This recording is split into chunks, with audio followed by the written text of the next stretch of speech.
Excessively censored by YouTube and SPLC.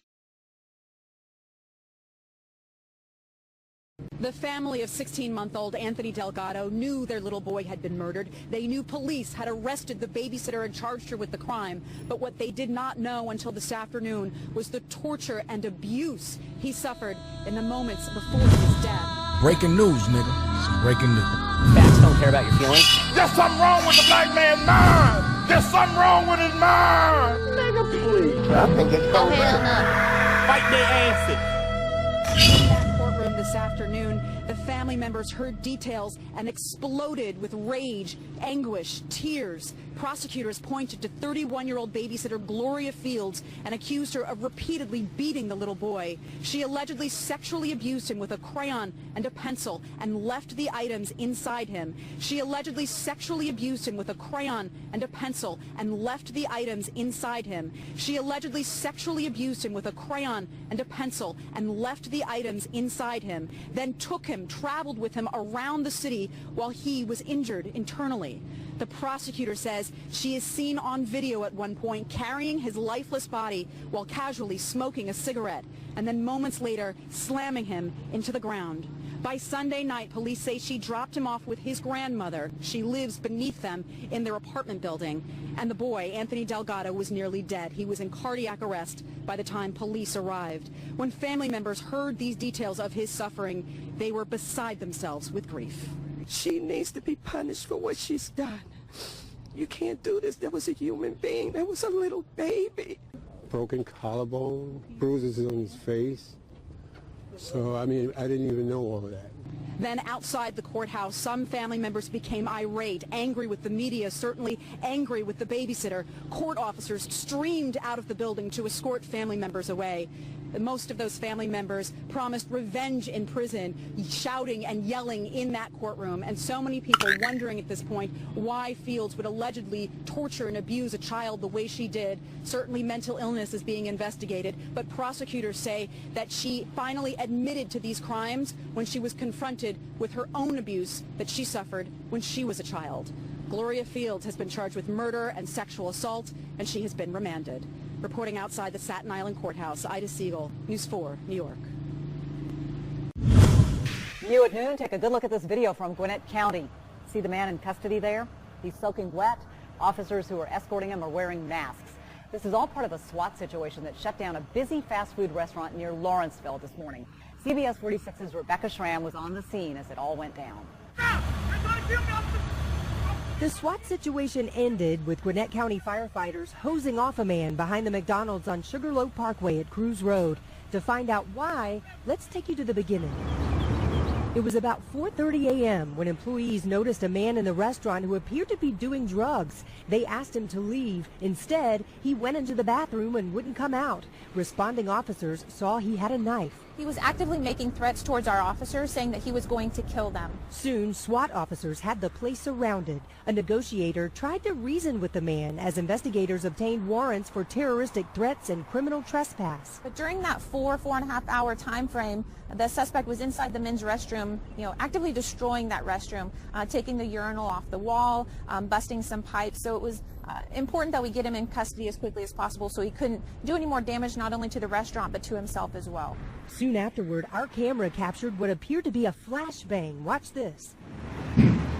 That didn't work either, so they sent in a robot. Eventually, they deployed a type of tear gas, and that's why, once they got the man in cuffs, they had to hose him off. He's got warrants for his arrest, so the more we decontaminate him here, the better, so that if he goes to the jail or hospital or wherever they're going to transport him, we're not contaminating those facilities as well. Even though it's a 24-hour McDonald's, it's going to remain closed at least until tomorrow morning. The franchise owner tells me they've got to get a cleaning crew in here because of all that tear gas. In Gwinnett County, Rebecca Schramm, CBS 46 News. With the school, it makes it, even more significant. You didn't know if, they had children inside.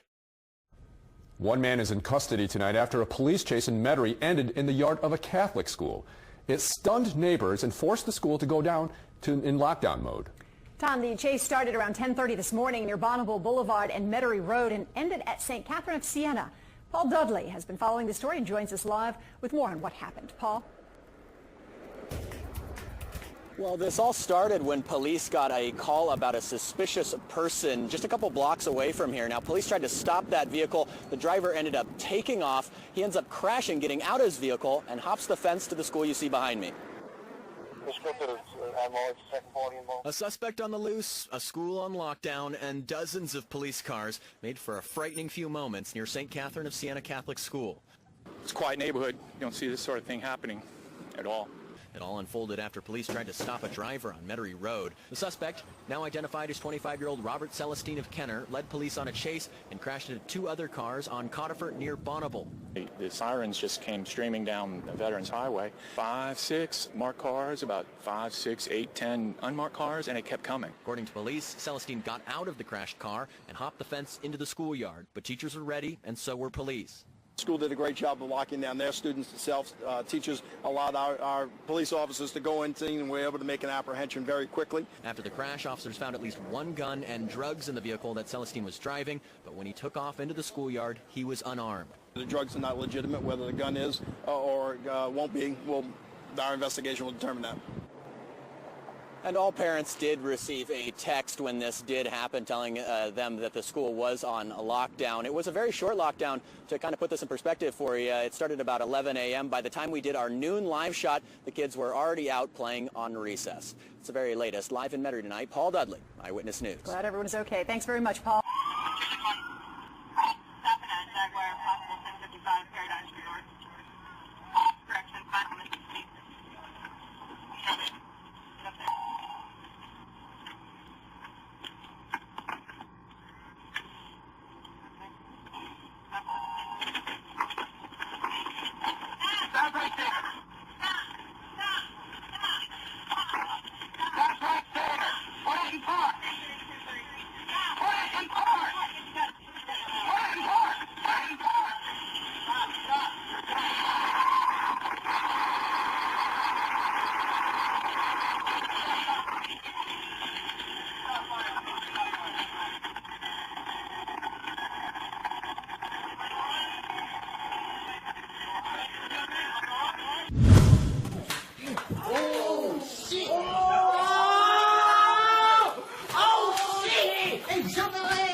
Oh, nigga, you gay!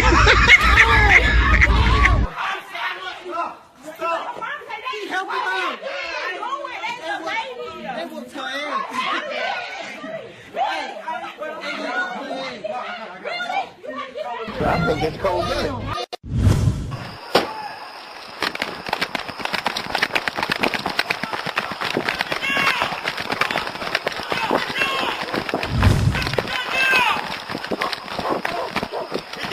Yep.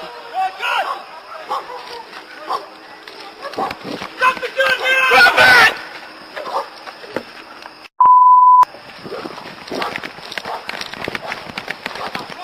Drop that gun!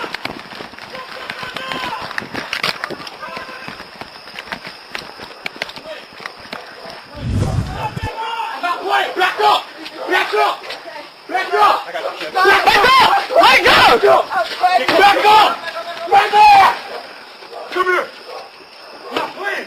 Drop the gun! Back up!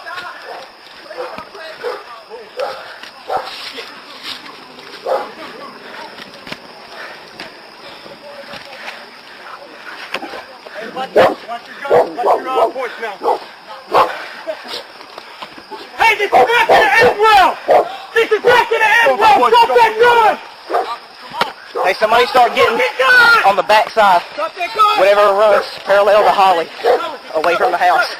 Do not do it! Drop it! Drop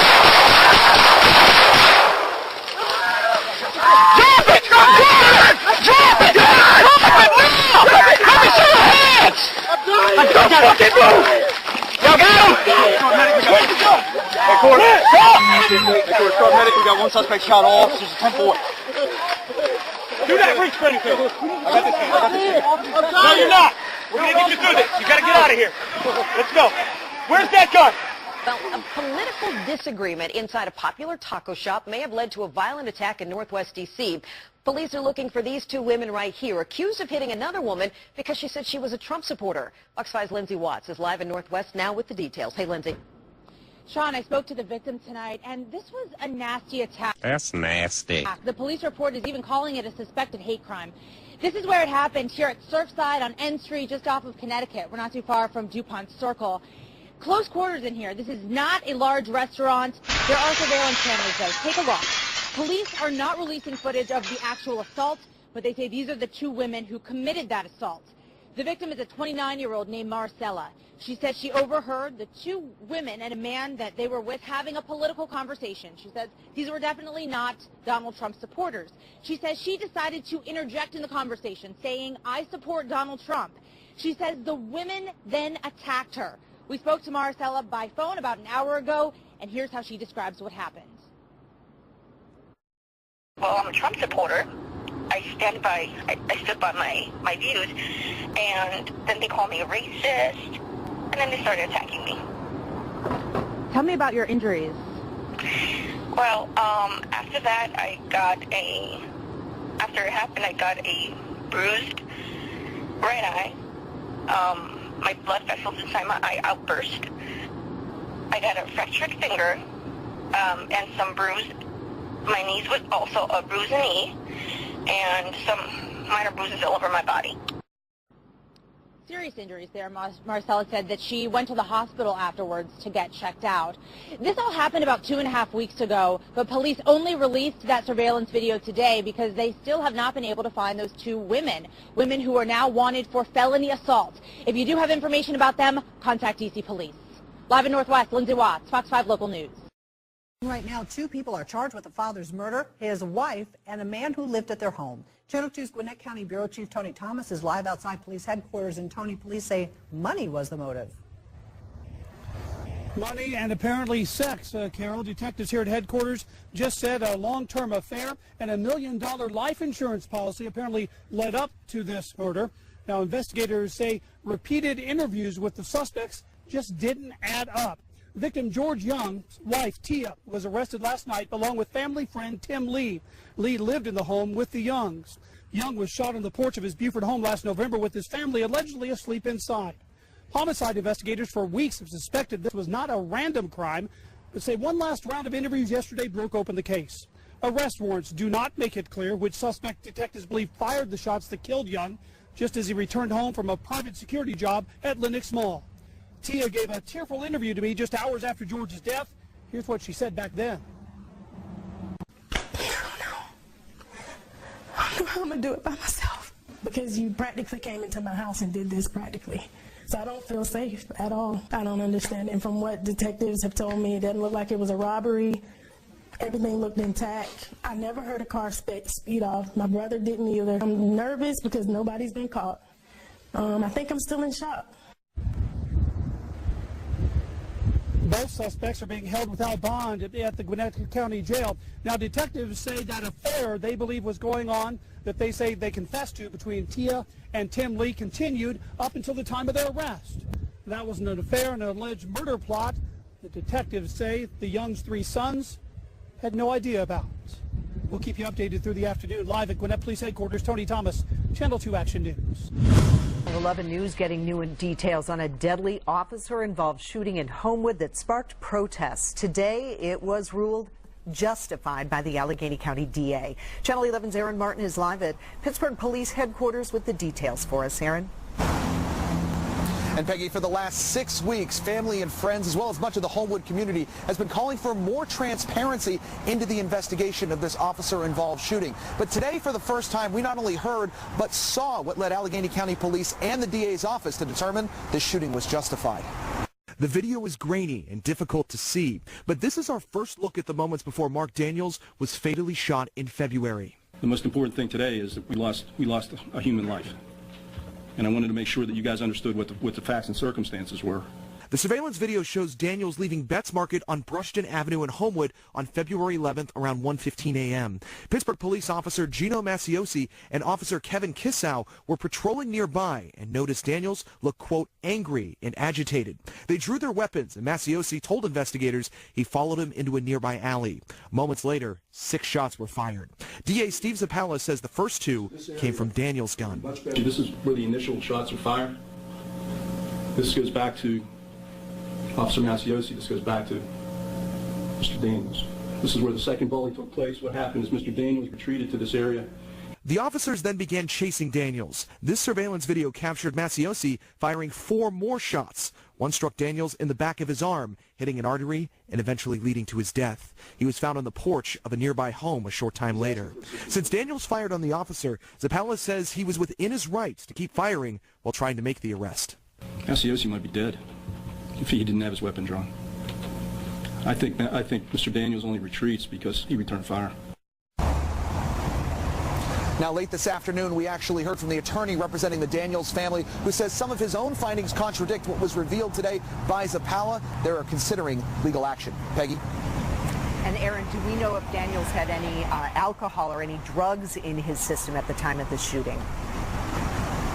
Well, Peggy, that was one of the big revelations we got today, is that the toxicology reports from Daniels' autopsy showed that he had several drugs in his system, including methamphetamines. Although the one thing that is still unclear tonight, and Zappala was openly asking this today, is why did he decide to fire that shot at the police officer?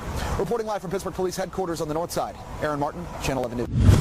This news first told you about the Inspector General's report into Sewerage and Water Board employees wrongfully using handicap placards to get free parking at their headquarters on St. Joseph Street. In a follow-up tonight, Carice Jackman spoke with the man who filed the original complaint and also ran into some of the workers to get some answers. The other side seems About 8 months ago, this man, who wants to remain anonymous, says he went to the Sewerage and Water Board building to run an errand. He stepped out to put more money on his meter. I looked at all the cars. They had the handicap placard hanging from the rearview mirror. I said, this is really strange. We have all these handicapped people at in one place. Curious, he returned the next morning. I noticed all the Sewerage and Water Board girls putting the handicap sticker, putting $1 in the meter, and leaving the tag on the dashboard and parking there for the day. He called the Inspector General's office. Last week, the OIG released a report calling out the Sewerage and Water Board employees, saying 26 of them were using fake placards and handicap tags. First, he felt great, until I went back to the Sewerage and Water Board Monday, and they're all still parked in the same spot. So Eyewitness News traveled back today and noticed several handicap placards visible on the windshield of cars parked on St. Joseph Street in the morning and on the next block. We also reached out to employees this afternoon. I'm with Channel 4. I just had a quick question about the placard. Ma'am? Many of them dodged our questions. Are you guys working at the Sewerage and Water Board? We just wanted to talk to you guys about the placard. This worker had a placard, but didn't want to talk about it. Have you guys been told anything by the Sewerage and Water Board at all? Would you mind just giving us some thoughts on it? Any reason why the placard's on your car? 2 employees did say they were using the placards the right way. I'm blind in this eye, so I have a tag. If you see on my car, it says disabled veteran, as well as my permanent plate. So it's from something that happened in the military that I don't have to share with anyone. That's a huge bitch! She may not have to share, but considering what's been exposed, some would say it's fair to ask. Carice Jackman, Eyewitness News. The Sewerage and Water Board released a statement to us today saying they informed employees about the Inspector General's report in July 2017. And they also say they encourage their employees to follow all traffic and parking laws.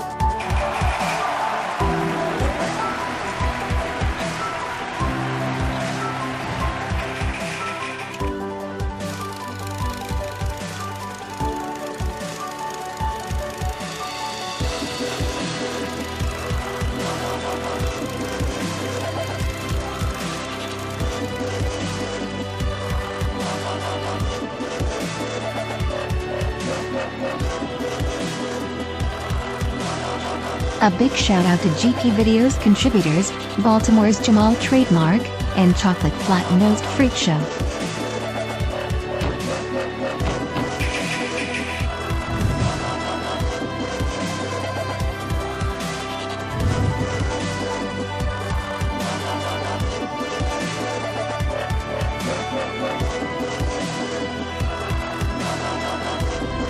And as always, thank you for watching. If you like this video, please consider subscribing. Also follow us on the usual media for more interesting information like this.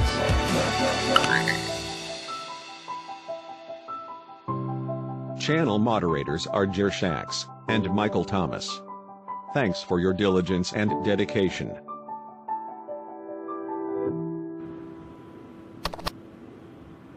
Fight their asses.